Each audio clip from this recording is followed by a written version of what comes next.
Chapter 4 Congregated Men Part 1 Lower Fire Month, 9th month, Day 3, 4:01. As soon as he entered Gazef's residence, the fatigue that had built up in his body hit him all at once, and Brian spent almost the entire day asleep. When he awoke, he ate a light meal and again fell back into a deep sleep. Although he didn't want to admit it, the reason he could get this much rest in Gazef's home was because of the sense of security it provided.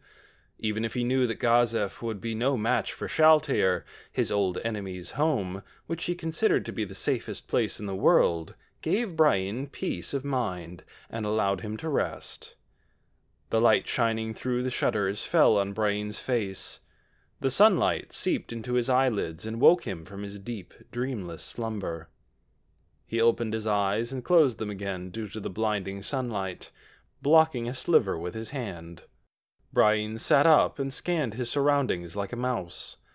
The simple room contained only the bare necessities. His equipment was lying in a corner of the room. "This is the guest room of the kingdom's warrior captain."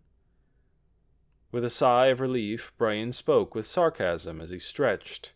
With a cracking noise, his stiff body loosened and his blood circulation returned. He let out a large yawn. "That guy probably lets his soldiers sleep here from time to time. Won't they be disappointed in a house like this?" The reason the nobles lived extravagant lives wasn't solely due to their love of luxury. It was to show off and keep up appearances. Likewise, if their leader was surrounded in luxurious furnishings, it would stoke the ambitions of the soldiers and make them work harder. "No, that's just pointless meddling," Brian muttered and snorted back a laugh, not at Gazef, but at himself. For it was now the second time that his heart found comfort after a shock large enough to drive him to despair. It must be, since he had the peace of mind for such trivial thoughts. Brian thought of the appearance of that powerful monster, and could not stop his hands from trembling. As expected, he could not shed the terror in his heart. Shaltir blood-fallen. Brian Unglaus, a man who gave his all to the sword, could not even reach her feet. It was an existence of absolute strength, a monster among monsters, with an appearance as if all the beauty of this world was concentrated in one place. She was a being that possessed true power. Just imagining her, he felt as if terror was piercing his entire body. Ensnared by the fear of that monster chasing him, he had fled all the way to the capital with almost no sleep or rest. The fear of Shaltir appearing before him while he slept, of her clawing through the darkness as he ran on the road. He was dominated by that uneasiness and moved without getting a decent night's rest the entire way. Although the reason he fled to the capital was because he hoped that a place of many people would allow him to hide among them, even he did not expect that the terrifying ordeal of his escape would exhaust his mind to the point where he would seek his own death. It could also be said that his meeting with Gazef was also outside his expectations. Perhaps the small hope that Gazef would be able to do something for him caused Brian to subconsciously turn his feet in his direction. That answer was unknown even to him. "What am I to do now?" There was nothing. In his open hand there was nothing.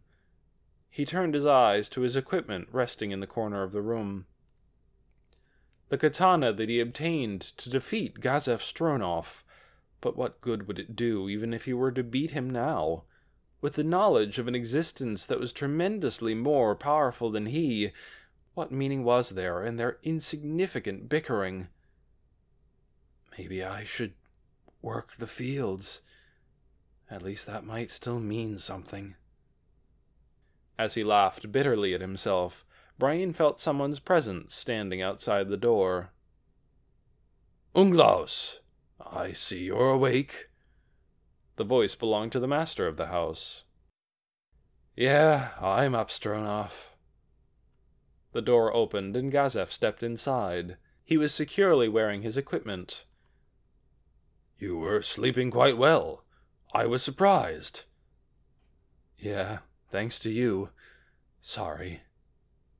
Don't mind it. But I must now be off for the palace.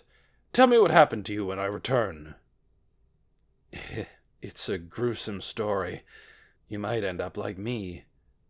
Still, I have to hear it.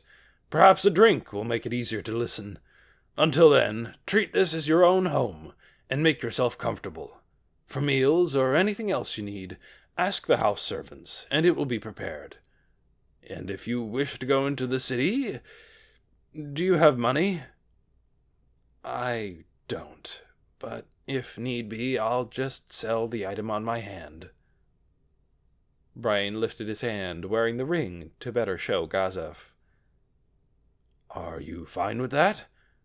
It looks quite expensive. Whatever. Originally, this item was also something he had obtained in order to defeat Gazef. Now that he realized that it was all for naught, would there be any reason to treasure it? It may be difficult to sell expensive items, and it also takes time for the purchase price to be prepared. Take this with you. Gazef tossed a small pouch. The clinking sound of metal rang out from the pouch that landed in Brian's hand. Sorry again. I'll be borrowing this for a bit, then.